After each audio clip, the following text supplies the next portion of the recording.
हरे कृष्ण प्रणाम। আমি সদানন্দিনী মালিনী দেবী দাসী রাধারানীস কিচেনে আপনাদের সবাইকে স্বাগত। আজ আমি ভগবানের জন্য মটর পনির তৈরি করে দেখাবো। মটর পনির তৈরি করার জন্য এখানে আমি পনির নিয়েছি 200 গ্রাম। পনিরকে আমি কিউব কিউব করে কেটে নিয়েছি ঠিক এরকম মাপে। আর এখানে মটরশুঁটি নিয়েছি, ফ্রেশ মটরশুঁটি যেগুলো এখন বাজারে পাওয়া যাচ্ছে অ্যাভেলেবেল। আর এখানে নিয়েছি চিনি, লবণ।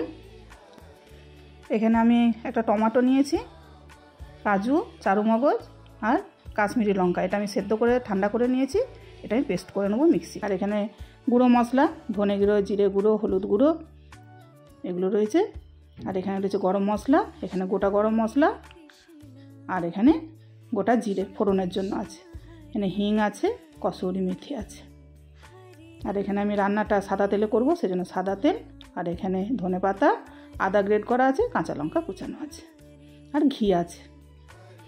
এবার আমি রান্নাটা করব, সেই জন্য কড়া বসিয়েছি। কড়াই তেল দিয়ে দিয়েছি, তেল গরমও হয়ে গেছে। এবার এতে আমি একটু লবণ দিয়ে দিলাম যাতে পনিরগুলো তেল ছিটকে না যায় তেল থেকে।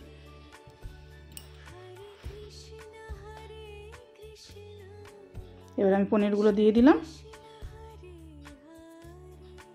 পনিরগুলো আমার ভাজা হয়ে গেছে লাল লাল করে। এদিকে আমি গরম জল বসিয়েছি, ভাজা পনিরগুলো এই জলের মধ্যে দিয়ে দেবো। একটু লবণ দিয়ে দিলাম। লবণ জলে যদি গরম জল আর লবণের জলে যদি দিয়ে রাখা হয় পনিরগুলো খুব সফট থাকবে। একবারে কড়া থেকে ছাঁকনি করে তুলে এই গরম জলের মধ্যে ডাইরেক্ট দিয়ে দেবো। এবারে কড়াই যে তেল রয়েছে সেই তেলে গরম মশলা, গোটা জিরে এগুলো ফোড়ন দিয়ে দিলাম, হিং দিয়ে দিলাম, দিয়ে একটু নাড়াচাড়া করে নিলাম।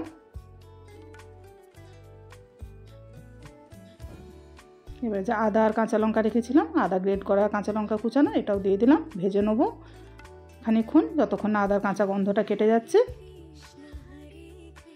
ততক্ষণই ভাজবো। এটা সুন্দর ভাজা হয়ে গেছে, এর সুন্দর গন্ধও বেরোচ্ছে।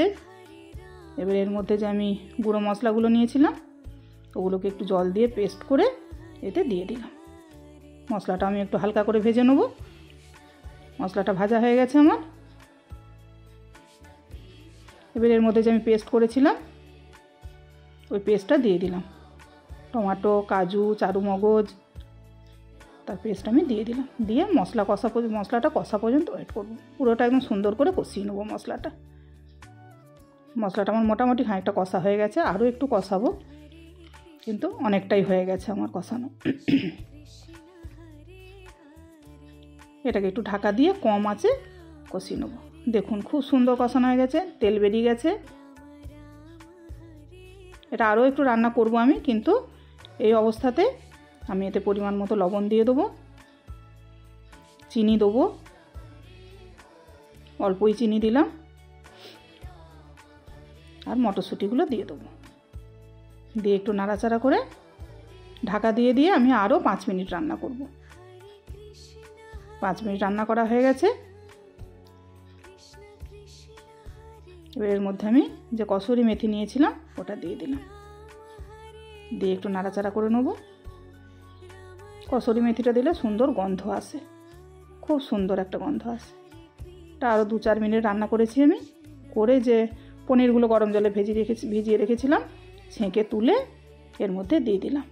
দিয়ে এটা নাড়াচাড়া করে ঢাকা দিয়ে আমি আরও 5 মিনিট কম আঁচে রান্না করব। 5 মিনিট রান্না করা হয়ে গেছে, তেল বেরিয়ে গেছে, কালার খুব সুন্দর হয়ে গেছে। এবার আমি এতে অল্প একটু গরম জল দেবো, খুব কম, দিয়ে নাড়াচাড়া করে ঢাকা দিয়ে 2 মিনিট ফুটতে দেবো যাতে গ্রেভিটা সুন্দর হয়ে যায়। জাস্ট 2 মিনিট ফোটাবো। ঢাকা দিয়ে দিলাম। 2 মিনিট পর গ্রেভি খুব সুন্দর হয়ে গেছে, কালার খুব সুন্দর এসেছে। রান্না পুরো কমপ্লিট। এবার এর মধ্যে আমি অল্প গরম মশলার গুঁড়ো দেবো আর ঘি দেবো, 1 চামচের মতো ঘি দেবো। দিয়ে একটু নাড়াচাড়া করে দেবো এটাকে। ঘি আর গরম মশলা তরকারির সাথে সুন্দর করে মিশিয়ে নেব। দেখুন এবার কালার দেখুন, আর গ্রেভির ঘনত্ব দেখুন কত সুন্দর হয়েছে, দেখতে খুবই সুন্দর হয়েছে। এবার ওপর থেকে ধনেপাতা ছড়িয়ে দেবো, দিয়ে আর একবার নেড়ে দেবো। ব্যাস আমার রান্না কমপ্লিট, পুরো রান্না আমার কমপ্লিট হয়ে গেছে। এবার এটাকে আমি একটা আলাদা প্লেটে তুলে নেব। প্লেটে তুলে নিয়েছি, খুব সুন্দর দেখতে হয়েছে। এর মধ্যে আমি এবারে তুলসী পত্র দেবো, দিয়ে ভগবানকে নিবেদন করব। হরে কৃষ্ণ, ভুল ত্রুটি হলে ক্ষমা করবেন, প্রণাম।